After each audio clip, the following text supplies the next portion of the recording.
Welcome back to Origami Snowman. My name is Matt. Today I want to talk about 5 books that are on my to-be-read list. I know I shared my 2025 reading list so far.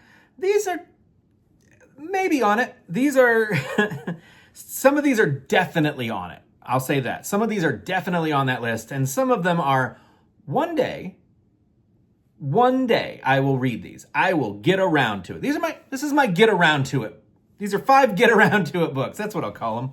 Get around to it books when I get around to it. Now, you know what's funny? When I was a kid, my mom had this little wooden disc. It was like a coin and it said T-U-I-T to it. It was a round to it. So when I get around to it, and she'd be like, there you go. There's a round to it. Now go do it.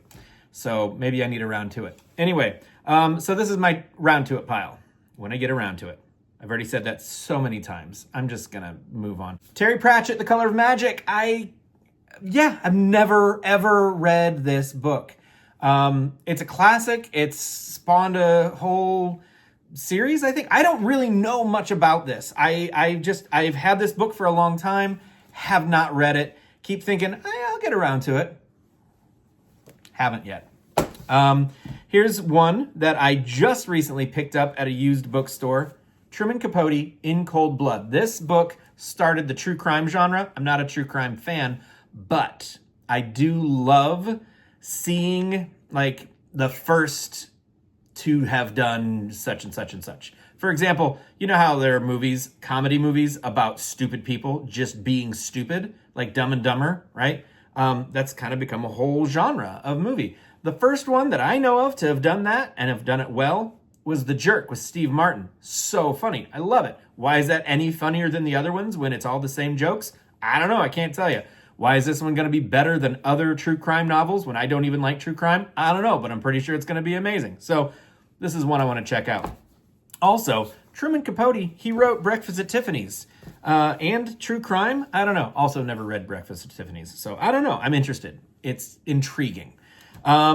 Here's one that is on so many lists of great books, and I haven't ever read it. A Confederacy of Dunces. I don't even know what it's about. I don't want to know what it's about. I would like to go into this one blind. I just know that it's out there. It's been out there, and everybody thinks I should read it. Who am I to argue with everybody? I will argue with everybody. I love to argue with everybody. I don't like to argue. I like to complain. So I'll read it, and if I don't like it, then I'll complain. It's a win-win. The next book, this is one that I have had in my collection on my shelf for a very long time. It's 2 things that I really enjoy, Arthurian Legend and John Steinbeck. This is The Acts of King Arthur and His Noble Knights. This is a very cool copy. It's old. It's kind of got the layered cover. It's not like an expensive, valuable copy or anything. It's pretty beat up. It's got all sorts of grime in it.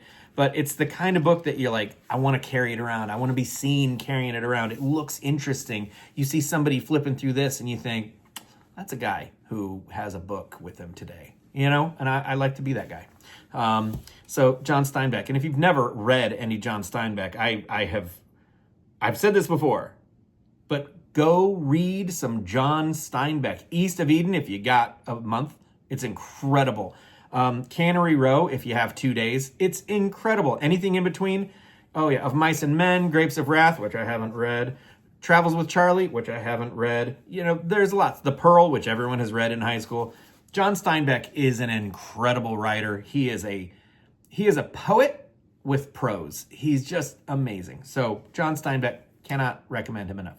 And the last book, this is a book that I did not know existed until Christmas when I got this copy from my mother-in-law.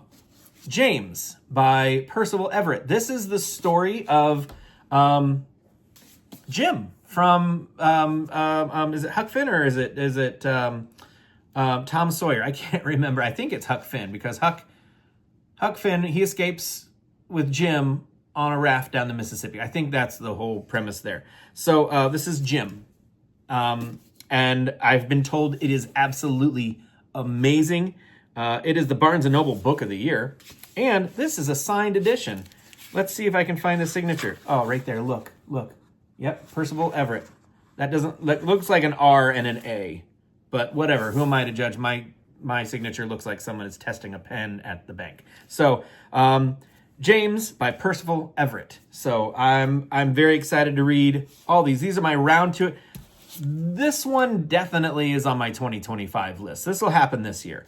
But the others I've had for long enough that now it's just a healthy dose of skepticism is due to these books. So, but James definitely going to happen this year. So, what are some of your To It books? What are some books that you have had for a long time and you haven't yet? I've got so many over here on the shelves. I've got even more down in my basement that I've had for years and just haven't gotten around to it. So what are some of yours? I'd love to hear.